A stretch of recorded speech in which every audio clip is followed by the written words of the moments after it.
Good evening and welcome. Tonight we'll be going over the history and geography of Dhahirah in Oman. Now, this is an interesting place in my opinion. I just covered Antakya, its neighbor to the east here, governorate here. And there wasn't a lot of information about the history of Antakya, and to my surprise, there was even less about Dhahirah, like way less. So, what I can tell you about the geography of Dhahirah, you can see I had to draw in my best borders here. Just like Antakya, it has a very mountainous northern area, big, beautiful, gorgeous mountains. And you can see all the wadis that come down from these mountains. Wadis, if you don't know, are rivers that only flow during the wet season. During dry seasons, they are completely dry. So they're just kind of temporary rivers in a way. There are a few mountain towns here. The biggest is the capital, Ibri, right here. And the further south you go, the more deserty it gets. You can see that it borders the United Arab Emirates and Saudi Arabia in this region known as the Rub al-Khali, or the Empty Quarter, which is the Arabian Desert. And it is called the Empty Quarter. You can see it right here. The Empty Quarter for a reason, because it is empty. There is nothing there. You can see that in the southern area there are a few oil mining facilities, and there are towns that spring up around those so the workers have a place to live with their families, But even though it looks very wet and luscious because it marks every wadi and salt pan in the area, there is nothing here other than these oil mining towns. So what Dhahirah is really interesting for is its famous trade routes and its archaeology. So you can imagine, I'm filming this in the daytime. I try to film it around the construction workers' lunchtime. Apparently not, so I'm sorry for your construction. But it's very close to the big port cities of the United Arab Emirates. And it's also technically a link to the trade routes up further into the Arabian Peninsula.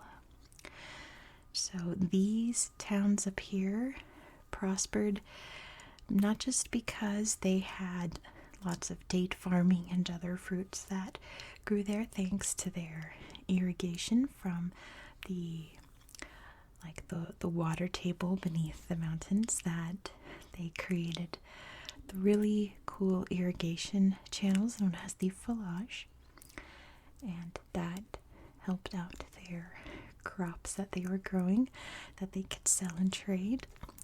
But there were trade routes that went from the coastal cities over here to the coastal cities over here, and they're right smack dab in the middle. So a lot of traders passed through this area and the towns there. Now, what I did find about history of Dhahirah was a lot of cool ancient history.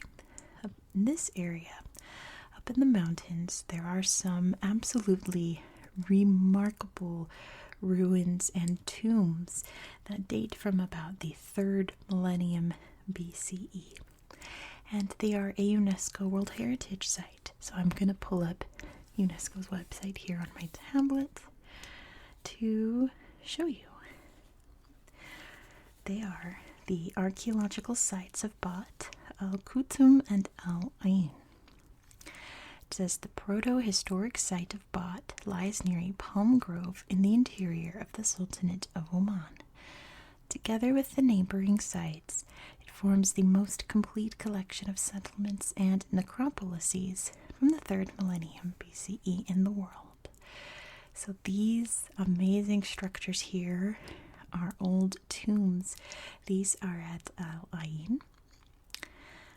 I guess the famous ones would be Bat, but they are They're huge, but it's kind of all rocky ruins. It's the outlying ones that are the more preserved. So yes, these very cool tomb mounds. It's a necropolis. Isn't that interesting? An old ancient necropolis. So yeah, this is what Bot pretty much looks like. Like, you can still see all the mounds and the rocks, but they're not nearly as still intact as these. Yeah, that's what Bot looks like. It's probably Bot there. And then Al Kutum, which I think this picture is from, was a huge tower. That's pretty much what's left of that site. But aren't these absolutely remarkable? It almost reminds me of like the pyramids, structures that were built to memorialize and house the dead. In whatever religion these people had, they did not have written writing, unlike the Egyptians. So we don't really know what was going on in their minds when they created these tombs. I assume they must have been for very important people, because there's quite a few, but not enough for like everyone gets a tomb, So I wonder if it was just for the more important people. We will most likely never ever know, because like I said, there's no writing, and even though archaeological digs and things are underway in these sites, doesn't really tell us much, other than these people utilized their quarries and were clearly stoneworkers, right? There are still quarries being mined around Ypres and the mountainous areas to this day, so it is still ongoing in that area. Isn't that so interesting?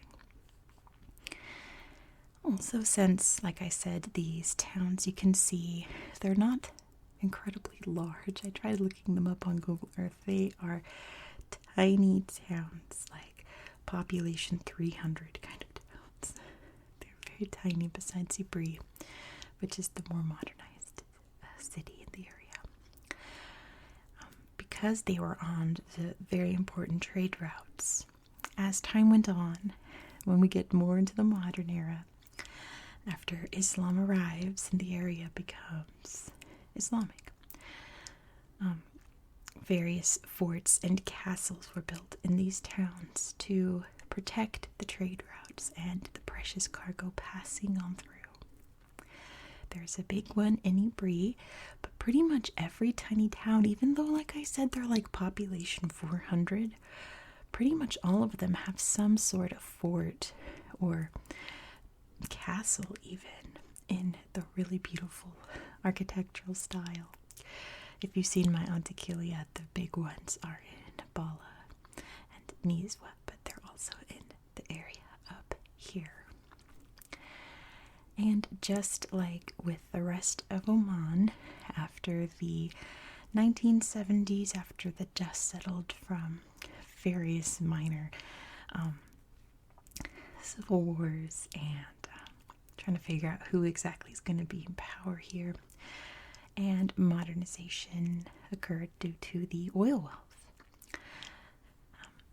The rest of Dhahirah also modernized as well. Ypres in particular has a lot of really interesting like trade school universities, like higher education for things like science and technology, not like trade schools like you think, like architecture or something, like actual like career trades, So it is a big education center as well. And as you can see, they've built many modern oil towns down here, like I mentioned, and they're very, very modern, beautiful apartment buildings, parks, all those kinds of things. I was telling my sister about the history of Oman because, of course, my family who lives with me has to hear everything that I research about. And I described how Oman is fairly different from its oily neighbors over here, in that once they amassed a wealth from their oil, they didn't build massive skyscrapers and luxurious hotels and all of the huge modern super luxurious structures that the UAE and Saudi Arabia are known for. Qatar up here. They invested it back into the people in terms of education, hospitals, and healthcare, parks, like things for the community to utilize, and also a lot in preserving their culture and history. So things like museums and putting money into archaeological sites like the ones up here in Dhahirah and things like that. So when you go to Oman, you're not going to see the huge skyscrapers with giant fountains and shopping malls, and you can't buy your sports cars. Well, you probably could, but not like you can over in its neighbors over here. But you will see some incredible museums, cultural centers, festivals, things like that. It's an amazing place. So Dhahirah is one of those places where time has slowed down, but it's also very modern in a way.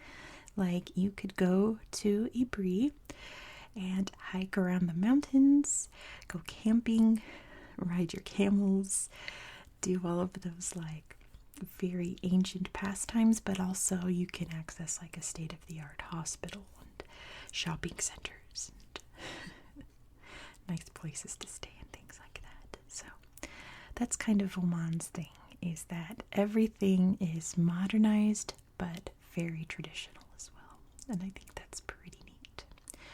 Not that all of the cool modern stuff isn't neat.